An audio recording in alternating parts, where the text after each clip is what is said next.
Where does the euro go short term? Well, the momentum is now to the top side because Draghi and his colleagues have been talking about easing for so long now. It's become a case of, well, you've cried wolf just far too often, frankly, show us the money. And so what it means is, unless there's something peculiar happening on the dollar side of the equation, the kind of default is just to keep them buying a little bit of euro, a little bit of euro. So I suspect in the short term, that's where we continue, because there's no sense that, as you said, the language isn't, oh, a move is imminent. The language is, we're ready, but frankly, we don't think now's the time. Given the dollar story, though, how soon do we hit 140? After lunch. I mean, it's anytime we kind of get close to the 140 level, you get the sense the ECB rhetoric steps up. And also, if you remember earlier in the week, the French Prime Minister was talking about the euro being a problematic level, and other politicians have done that.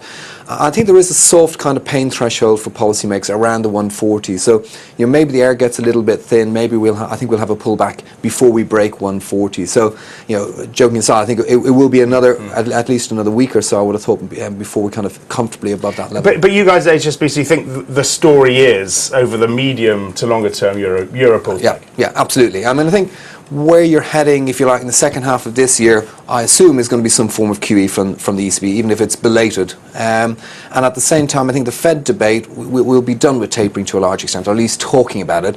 The Fed debate that we'll have in conversations like this will be, well, when's the first interest rate hike? When's the first interest rate hike? Sure.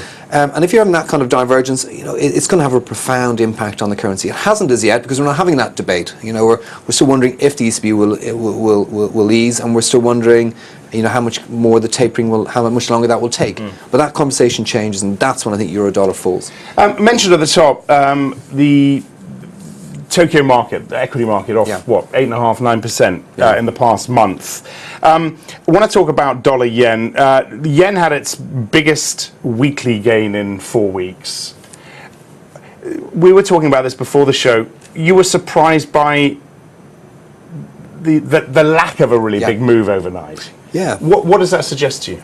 It could suggest a bottom, that we've had an adjustment. Ordinarily, if you'd have that kind of Nikkei move overnight, you would have anticipated that dollar yen would have been quite a bit lower. Yeah. You can dispute the causality, but certainly the correlations have been strong. And yes, so you would have assumed it should have been quite a bit lower. It wasn't. So maybe that appetite for buying yen is it's kind of done. It's been sated for now, which means, of course, people beginning to look towards rebuilding some dollar yen longs. But obviously that's contingent upon equity markets globally not continuing to fall in the way that we saw yesterday.